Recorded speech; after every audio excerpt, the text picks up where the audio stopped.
You're live. Hi, YouTube. Hello, good afternoon. I'm usually here with you all in the morning. Did not get a chance to do that today because we had so many things to unpack on Urban View, and I'm grateful for the Urban View family always being great and amazing. But it was a Friday, and we had a lot of stuff to cover, and I was like, it's not even going to make sense to go live on YouTube because there were so many other things we had to get to. We had a number of guests today, so I figured, I'm gonna come on after. How about that? So, hi, hope everybody's doing well. It's the weekend. Thank God. We got a lot to unpack. Shout out to all of you who have been already commenting on my Instagram page because I dropped some images today of the next line of things I'm working on. As you can see, it is my thankful by nature situation. And no, they're not available yet because I'm testing. I'm testing things out. I've got a number of color combinations that I've been working with. And I've some things that I've been working on. Like I was telling the Urban View audience, I got pockets in the sweatpants, but I wanted pockets with a zipper situation. So I was able to make that work with the designer. It's the little things, and I have not often gotten a chance to play around with creativity in this way. So I'm enjoying this moment. I'm enjoying this era. Nothing's available now. Don't worry about it. I'll let you all know when it is. And it is thankful by nature because, as y'all know, if you listen to my podcast, Lurie breaks it down in the morning time when I am doing the moments of gratitude. I really do believe that if we live lives of gratitude, if we live lives connected to joy, gratitude, and appreciation, we cannot be trapped by fear, loneliness, and depression. And because the content that I cover on my show is so heavy, that's why we have the moments of gratitude every single morning because ain't nobody got time to be in a situation where we don't have the ability to tap into joy. And we have to also realize that the challenges that we're facing as a people are pretty significant. And it's not just challenges that we can think our way out of. Like, we have brilliant people in our community. And if it was a matter as simple as just thinking our way out of these situations, then we would have been out of them already. These are what I believe, some spiritual issues we're navigating. The demons of white supremacy are raging. We're going to talk a little bit about that in just a bit. But I wanted to have time to engage in this conversation with y'all without competing with the clock on Urban View. So that's why I'm doing this now at 12 o'clock. I know some of y'all's like, girl, we got to go. We at work already. Sorry, you can, listen to it later. But we have a lot to get to today. Today is Friday, November the 21st. And I want to talk about being our ancestors' wildest dream. You know how we have that phrase, I am my ancestors' wildest dreams. And we're often using that phrase to basically talk about how we have access to things that our ancestors did not. We have the ability to build freedom and to build a society in a way that our ancestors could only envision in their dreams because of the harshness of the conditions that they were experiencing. Well, as I told the Urban View audience this morning, we're not the only ones with ancestors, and some of the people out there who have ancestors are living their ancestors' wildest dreams, or at least they're trying to, but their ancestors were evil, and not in the evil is good kind of way. No, just in the evil is evil kind of way. But there are people among us right now who are doing their best to do all of the evil, awful, terrible, no good, very bad things, and they're doing so in ways that are breathing life into what white nationalist ancestors for them also wanted. So I want to talk today about this group of people who were literally planning. They're from Texas, North Texas. They were literally planning to take over an island off the coast of Haiti. They were planning to unalive all of the men. It's 87,000 some odd people on this island. 87,000 people on the island. They were planning to and training to go to the island. I believe it's called La Gonave. I know I'm pronouncing that incorrectly because I do not speak French. We're going to have an opportunity to hear from some people who actually do speak French. And I don't speak Creole either. Two separate languages. But they were planning to go to La Gonave, sorry for the mispronunciation, unalive all of the men on the island off the coast of Haiti, so like in the Western Hemisphere, and then enslave the women and the children. Now, I know sometimes y'all be thinking that I be being hyperbolic. And as I say, even if I be hyperbolic, I be right. Because, I be right. And when I'm wrong and have to make a correction, I make the correction. Speaking of corrections, I actually had to make a correction. And I said this on air, but I didn't get a chance to share with you all on YouTube. A few days ago, I was talking about the order of succession when it comes to what happens if the president is no longer able to function. And there is a difference between the order of succession and the procedures used to decide who's going to sit in which position. And I conflated those two things. I put a note about it in the video that I was talking about it on, but I know not everybody reads the description. So I just wanted to say in that note, I also linked to where you can see what the order of succession would be if the president and vice president cannot serve. But then it's the 25th Amendment that actually tells us what the procedure is for replacing the president if the president is incapacitated. So I just wanted to note that because I had made the correction on Urban View. And one thing that we do on Urban View is we tell the truth. And if we find ourselves in a situation where we have said something that might not be true, then we got to correct the record when we find out information later. So I just wanted to make a note of that so that the YouTube community is also aware that that's how we roll. But getting back to this article or to this topic, these two men out of North Texas have now been indicted. So this isn't just something that they were planning about and then didn't get to execute. They were in full-on execution mode. Two men in North Texas have now been indicted for plotting to invade this island off the coast of Haiti. Again, they were going to kill all of the men and enslave the women and the children. Gavin Weisenberg and Tanner Thomas are their names, and they are out of northern Texas. Of course, it's Texas. I figured it was going to be Florida, but Texas is a second, an easy second for these sorts of things. But they are now facing charges of conspiracy to murder abroad and for producing child pornography, because why not? We're in the country of Jeffrey Epstein era, so maybe that's what the case is going to be. But according to federal investigators, these white men had been training for over a year to basically engage in an enslavement era. Now, I know we have seen several white billionaires who have made comments like we should re-enslave or recolonize Africa. And I know that at the billionaire level, when you are basically a person who's been able to accumulate a whole lot of wealth such that you are not able, you're not required to think about anybody else because you have no humanity. I'm sure there's got to be at least one billionaire that has access to humanity. But frankly, if you've got $1 billion, I don't know how you could have gotten that $1 billion without exploiting humanity. So there's another question there. But I've seen videos where wealthy people have said we should recolonize Africa. But this is the first time that the poor whites that I have seen in recent history have decided that they too want to do some part of the recolonizing and taking over. And they're basically planning in real time how they can do exactly that. Now, I'm going to play a video clip because I want you all to take a listen to this. It's weird. It's crazy. And it feels like it's something out of a out of a very bad play, out of a very bad, I don't know, but it's bad. And I want you all to take a listen to this. And Amina, hold on, let me share my screen because Urban View. I'm sorry, not Urban View. YouTube family. I like it when y'all can see the screen of these things because it's important that you do. And of course, now there's a commercial playing because why not? It's an ad in the middle of what I'm talking about. I'm trying to have a conversation here. Let me skip the ad. Amina, let's hear the news report now.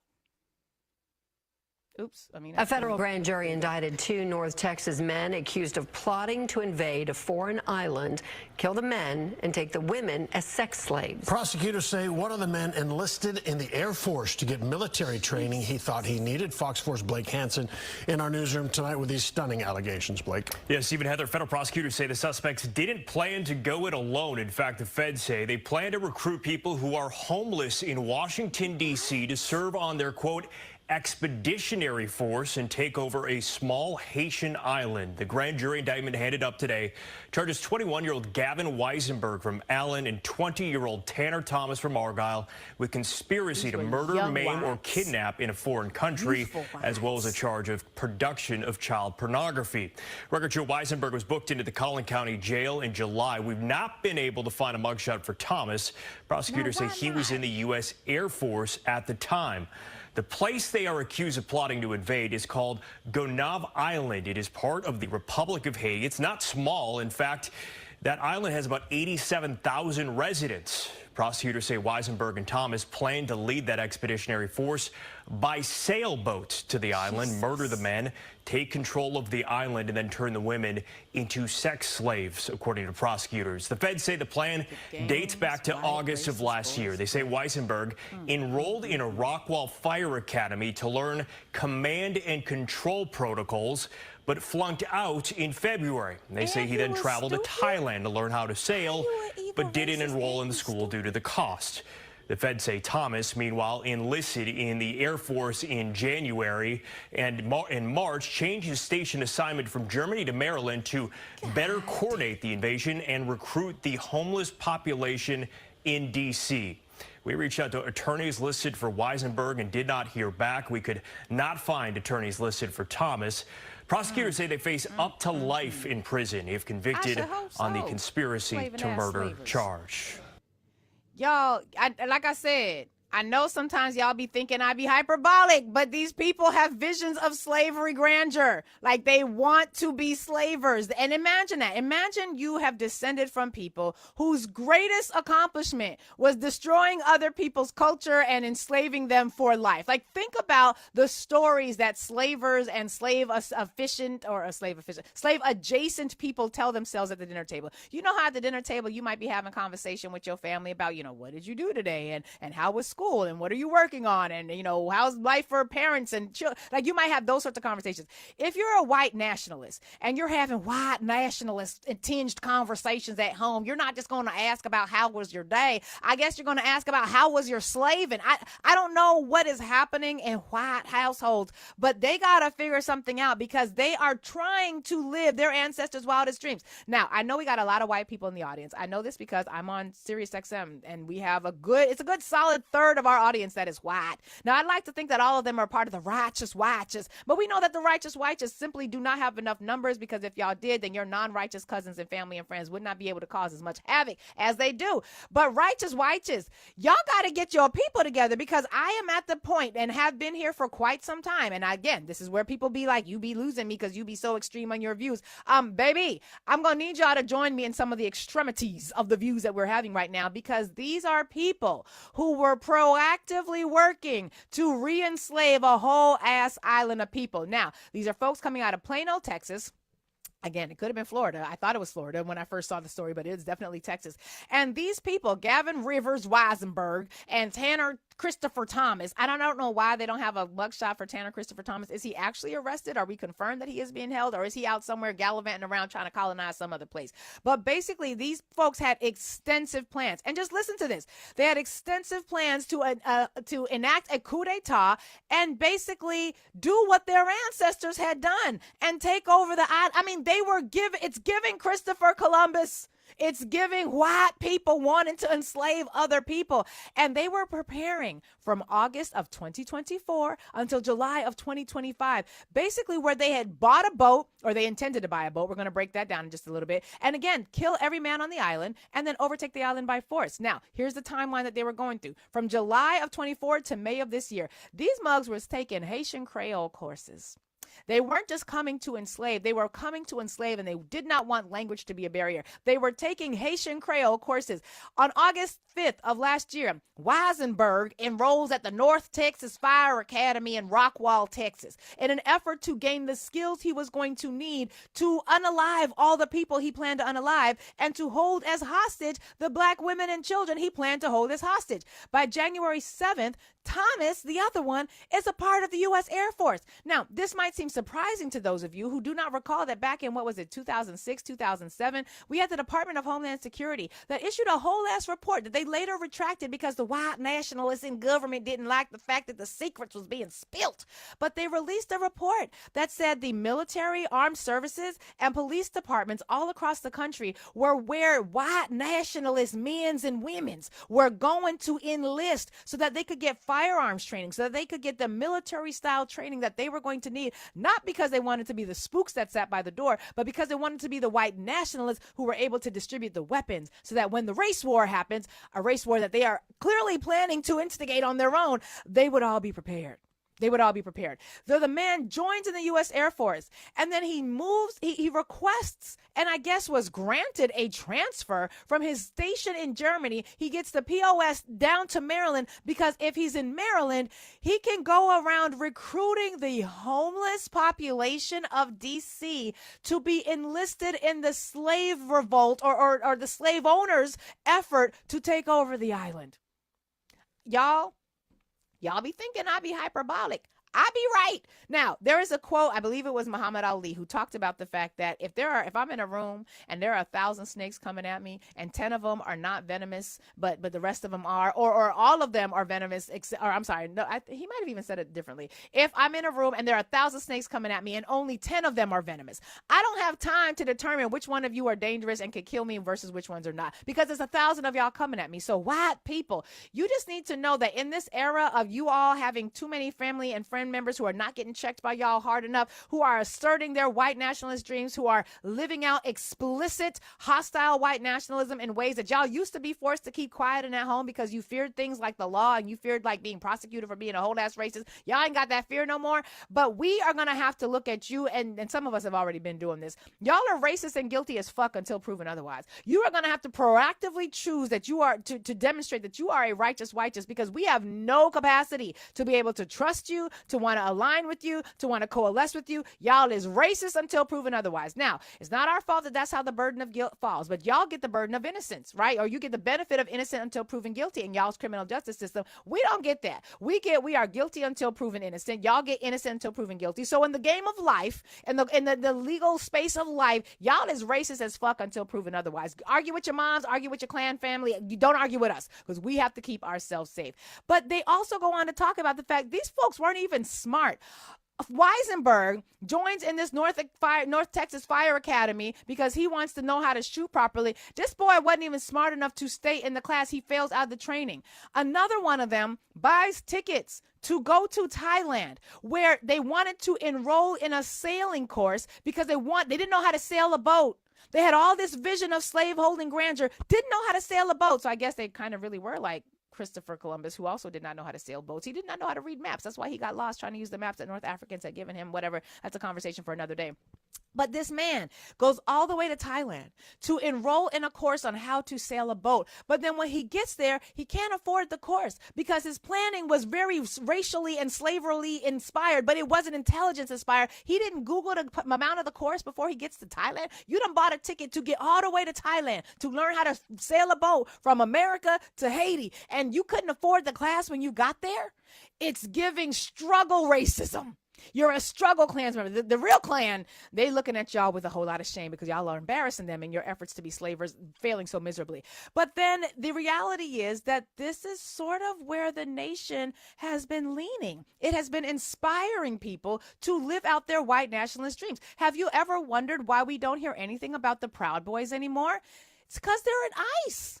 Like, that's the reason they got to cover their faces. The Proud Boys, the Klan, the white nationalists, the Oath Keepers, they're in ICE now. And that's one of the reasons why we don't have to worry about Proud Boys showing up at school boards, because now it's just ICE who's going to show up at your school system and take over. And you should also know that ICE is in South Carolina.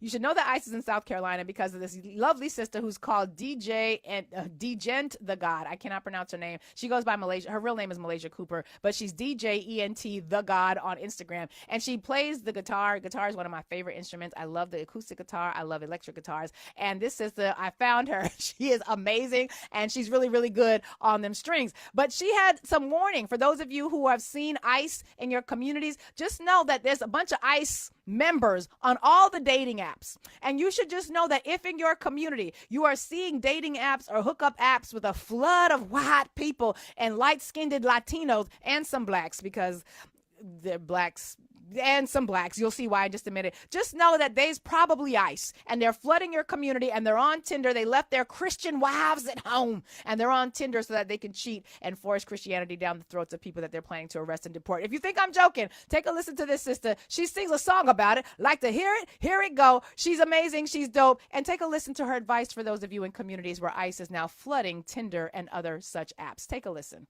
I go on Tinder. I see all these fine ass white men. I'm like, oh, yeah, that's ICE. That's ICE. And then you have a conversation with them like, oh, I'm from Texas. I'm on vacation here in South Carolina. Why the fuck are you in South Carolina?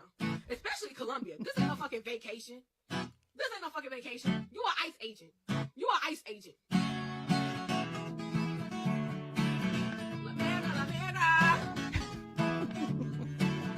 And then like, if you're a girl and you Hispanic and you on Tinder, get off of there. This is not the time to be on Tinder if you Hispanic. It ain't, child. Cause just lure you in on a date and boom, you deported. Because let me tell you something. Yeah, I get it. You want to get back at your but don't get back at your this time, because I'm telling you. So when I go on Tinder, I see a bunch of fine ass white men, and then they have a conversation with you, and they say they want to take you out to eat. And I said, what are you in town for? He says I'm on vacation. That sound right. Girl, that sound like ICE. It really do, child. ICE is It's Girl, on your that sounds Tinder. like ISIS. It's in your grinder, child. It's in your You hat. gotta be smart and don't go on these Tinder dates. Because those fine ass white men are snakes. What the fuck are you in Colombia, South Carolina, saying you're on vacation? That don't sound right because you said you were from Texas. And what's Texas? The border of Mexico. The land of immigration. The border of Mexico. The land of immigration. Girl, I know he might be fine. And he wanna take you out to eat. And you a baddie Latina. Just stay the fuck inside. Do not go on any dates from Tinder. Because there's a block of fine-ass white men. And they built. I know, it's kind of tempting, but don't go on no date. Because you might go on a date, and you might get deported. And I ain't even gonna lie. Basically. Now, like I said, I love guitar. I like a good rip on the electric guitar. So to me, I thought that was hilarious. And she's really, really dope. She does like all of her videos. She's got the guitar going. She's singing. She's dope. She's amazing. So shout out to that sister. I wish I could play guitar. I cannot. But you should just know that ICE is everywhere. ICE is everywhere. And these people are living their white nationalist dreams. And they're doing so in ways that are kind of scary because they show up and you don't really know who you messing with. But it could be like Gavin or Thomas, who literally have dreams of essentially enslaving people and deporting people. They're living their entire white nationalist dreams. But we should also know that there are freedom dreams happening as well. We're going to take a trip down into the Caribbean because you should just know that we're not the only ones who are fighting for freedom and liberation for black people here in this country. The fight for liberation for black people all over the world is happening all over the world. Now, I know some of you take issue when I use the word black, and I'm not talking about black American. I get it, because technically black is a very American racial construct. And while we know that more than 90% of the enslaved Africans did not come to these United States of America. More than 90% of the enslaved Africans, when they were coming across the transatlantic slave trade, went to Spanish-speaking colonies, Portuguese-speaking colonies, French-speaking colonies like Brazil, Colombia, Venezuela, Martinique. And so the struggle for I'll call it Pan-African liberation is a global struggle. Now, when we talk about black, we are often by default thinking about Americans because, again, in most of these other countries, being black isn't really a thing, particularly because if everybody around you is black and you don't have the same sort of racial categorization that we have in these United States, it's just different. Not to say one is better than the other, it's just different. We had here the one drop rule that said one drop of black blood made you black. Well, in some Spanish speaking countries, for example, if you had white blood, you were going to get access to whiteness. So it's not to say that any of these systems are good. They're all terrible and rooted in slavery and the oppression of African people. But that also means that for those of us who are part of nations that may not necessarily be these United States, where black people are also raising their consciousness, that the liberation struggle is also happening all over the world as well. So I'm going to share with you a story that took place in an island nation known as Martinique. Now, in Martinique, they speak French. So the video I'm going to show you in just a little bit, people are speaking French, but you will see the translation. And I will say for you, Amina, please make sure to play it a little lower so that I can also read the translation out loud. Oh, you don't have this video? Damn it. Hold on. Let me send this to you because I thought I put this in the Zoom chat. I did not put it in the Zoom chat. All right, there it is. Take it in the Zoom chat. That was for Democratic lawmakers that I got. The Democratic lawmaker. Oh, wait, no, this one is about what's happening in Martinique. So I just put it in the Zoom chat. Let me know if you can pull that up. Sorry, y'all. I'm producing in real time, which I think y'all can actually hear on YouTube. I think we discovered that the other day. Y'all could actually hear when I'm talking to Amina, which is weird because when I'm talking to Urban View, can't nobody hear Amina but me, but y'all actually can hear her. Amina, so let me know when that video is ready. But we have this situation in Martinique where people were doing similar things to what we were doing here in 2020. Do you remember how George Floyd was lynched on camera? Breonna Taylor was assassinated in her house. Ahmaud Arbery was chased down and hunted by racist vigilantes. And as that was happening, we also had, even in the years before that, this real conversation about the statues and the use of statues to basically uphold white supremacy, to uphold images of colonization. And so a lot of people were fighting to have these statues taken down. Shout out to the sister, I believe her name was Zaina Bryant. She's one of the sisters who really was leading this charge in the early 2014, 15, 16 era to remove these colonial statues because they're colonial statues. And we wanted to make sure that we were not being surrounded by monuments to white nationalism. Well, that wasn't just happening here in these United States. It was also happening in other spaces where, frankly, people were doing the work of making sure that they were going to be able to fight the good fight. And it happened in island nations like the island nation of Martinique. Now, in Martinique, this was a French colony. And so as a result of that, the black people here speak French. The same way that we, as in a part of an English colony, we speak English. These are all languages of our oppressors. So it's, again, not saying none better than the other. It's all oppression. But in Martinique, there were 11 activists who were going to be jailed by France because France still plays a very heavy role in some of its former colonies. Now, African nations that were colonized by France have been kicking France to the curb, which is one of the reasons why I think your man's Donald Trump is trying to invade Nigeria. They all working together, child. They just trying to recolonize Africa and re-enslave all of us in the process, as you can see from Gavin and Thomas, which we talked about earlier.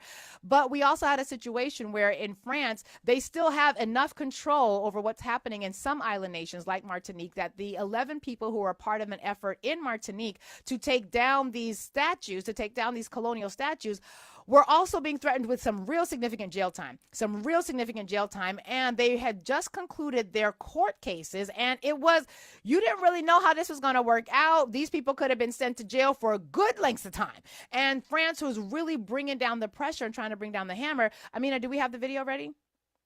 We're Just waiting. need a minute. Okay, so let me keep talking because what happens when I send Amina the content late is that she has to work double, triple, quadruple time. So y'all don't know what Amina looks like. You get to hear her voice on YouTube, but you should just also know she's dope and she's making sure that I stay focused. And we also have the ability to share with y'all the news we want to share. But essentially this week, we learned that these activists were victorious. And that is a huge victory, not just because the 11 of them should not have ever been facing these sorts of trials anyway, but it's also a huge victory for what it is signaling about the resistance also happening in the Caribbean. Now, we've been talking a lot about what's happening in the Caribbean because y'all's president has been murdering people in the middle of the ocean. And we know that y'all's president has been saying that he's been murdering the narco traffickers and they got to kill the people because they're drug runners. We know they're not drug runners. If they were drug runners, you would stop the ships that they're on or the boats that they're on. You would arrest the people on board. You would confiscate the evidence of the drugs. Is it little baggies full of white powder? Is it a bunch of cocoa leaves that are going to, or coca leaves that are going to then be converted into cocaine somewhere else? What is it? Are they doing a whole meth lab in the boat? You would gather that evidence. You would take those people to trial, you would prosecute them, and you would introduce the evidence at trial. And then if they're guilty of drug running, they would be jailed. And we know that that works because that's how America has been doing it for 11 years of the drug trade and of the drug war. I should say the drug war. America is firmly involved in the drug trade. That's a conversation for another day. But what we know it's also happening is that people in the South, in the America's South, not South America. How can I say this? We have South America, which is like the nations of the Southern American portion of the continent, but we also have Southern United States. So I'm trying to say this in a way that doesn't get confusing for people. But in the global South, I think that's a better way to put it. In the global South, people are resisting. There is this effort, as we know, for America to invade Venezuela, in addition to invading Nigeria. It's all about the oil and the rare earth minerals, but people are resisting. And there is a growing pro-Black consciousness that is happening throughout a variety of Latin American countries.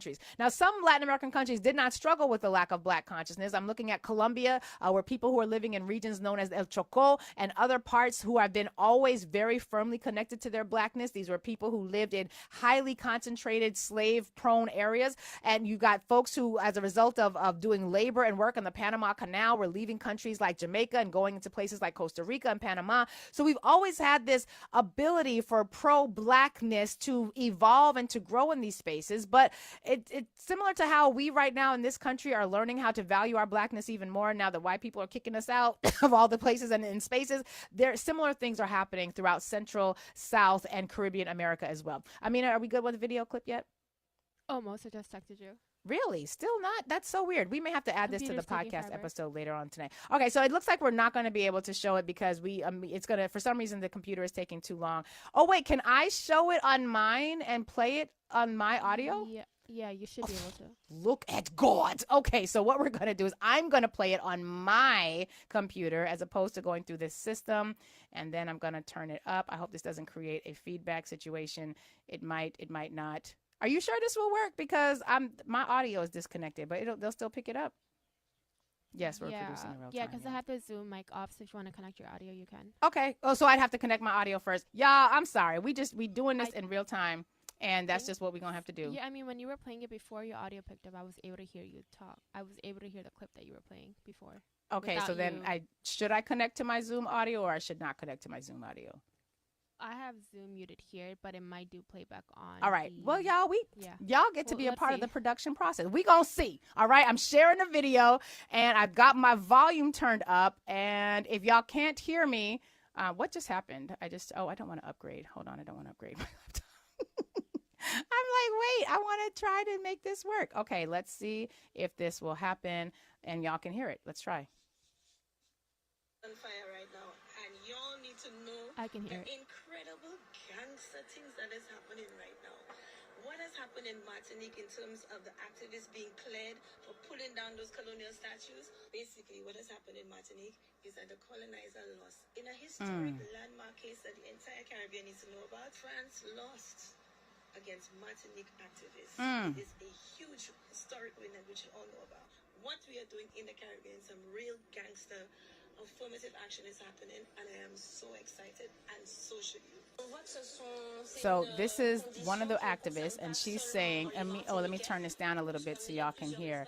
She's saying basically there are many places worldwide that were colonized and continue to be haunted by that colonization with symbols that aren't subtle at all, occupying our daily spaces without being questioned. At least our parents didn't question them. So it's very important for us, for our self-esteem as Afro-descendants and as Martinican people, to not be surrounded by insulting symbols, quite simply. Here's another activist that says this was a beautiful closing argument. That's all that I have to say. I admit that these 3 days, she's talking about the 3 days of the trial, were so draining that at 8:40 p.m., I'm at a loss for words, but I feel immense gratitude because these lawyers dedicated themselves to all of us. She says they did so with genuine conviction, with determination, with seriousness, and commitment. She says their plea was very moving because they brought it back.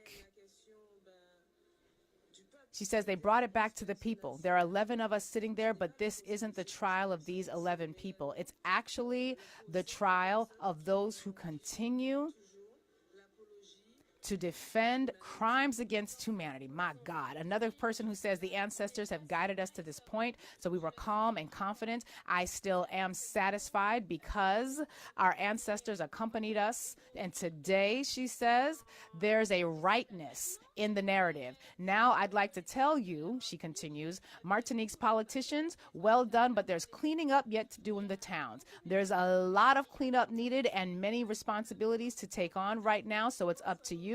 Another person says, my name is Alexane, and I don't know how old she is, but she's basically saying that today, regarding the toppling of a colonial statue, how do I experience these 3 days? She says, I'm not surprised. She says, I'm not surprised by what's happening. Actually, we saw that the prosecutor, the woman from over there, wanted us to speak in French, and she barely wanted to hear us because she thinks we have nothing interesting to say and that we are just violent troublemakers. So this morning, she says, we use our Martinican language, the patois there, to explain that, no, we are not violent troublemakers. We are people. That's the part she doesn't seem to understand. I'm very happy, she says, because everyone in their community and in this room showed her and made her understand that, yes, we are people. The lawyers, everyone put her in her place, and they continue on with a chant now for freedom. And they said, this is what beating the colonizer looks like. So let me pause this here and shut this down. So this is one of the reasons why it is important. Hold on, I thought I hit mute. This is one of the reasons why it is important for us to recognize that our struggles are not separated. We have different branches of the tree of Pan-Africanism, and I know, not everybody identifies as a Pan-Africanist. That's fine. I'm not asking you to change how you identify. But I do hope that we are able to see that there are so many connections between this freedom struggle for African people, both here in this nation, and the freedom struggle for African liberation for people spread throughout the entire hemisphere, and the freedom for African liberation in the continent of Africa. These white men, Thomas and Gavin, who are coming from Texas, who traveled to Thailand to try to figure out how to run ships between America and the island of Haiti so that they could take over the island, kill all the men, and enslave all the women. That speaks to a 2025 edition of the Pan-African, or should I say Pan-European approach to colonization and enslavement. They are continuing to live their ancestors' wildest dreams, dreams of enslavement, of colonization, of devastation, and of basically being the one group on the planet that is able to live completely out of harmony with every other element of the planet, every other people, every other species. And there's something fundamentally wrong in Fugazi with anybody like that. I don't know what happened to their history. I don't know what knuckle dragon Neanderthalic type of genetic situation they got handling over there. But what I do know is that we over here have a lot of differences between us and other branches of the Pan-African tree, but we got way more in common with each other than could ever be used to take us apart. And I just hope that today's conversation is one that reminds us of the importance of us standing in our truth, standing for justice, and remembering that while we may speak different languages, while we may have different accents, if we were all in a village, let's call the village Black Talklandia, and that village was raided at some point by the colonizers, and then our entire village is put into shackles, and we are marched towards the shores, where we are loaded onto different ships, some of us forced to wait until more ships could come, and some of those ships leave and take our village members to Brazil. Maybe they drop a couple off in Colombia. Maybe they head around and get some into Uruguay, Paraguay, and Honduras. They drop them off there, and then other ships carrying members from our same village make their way into the Caribbean, drop some off in Jamaica, some in Haiti, some in Puerto Rico, some in Dominican Republic, and then maybe 5 of the 100 that was on the ship make their way into South Carolina or into the ports coming into what was then Louisiana, which was at that time operated by the French, not technically a part of America, but you get what I mean. At no point do we stop being members of the same village.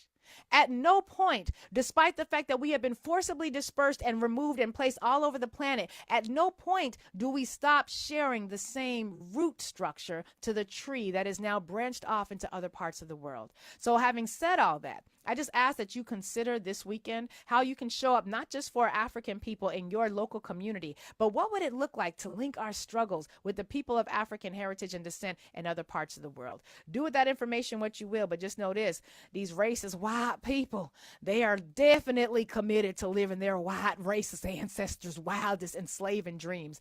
And so I think it's really going to be high time for us to tap into the liberation dreams of our ancestors and do the work of building a space where we can be free, where we can have a just and equitable world, and not to say we go back to the way things were in Africa because Africa was this, phenomenal utopia, because it wasn't, and a whole lot of shit that was wrong with Africa back then, we just have brought it up into 2025 today.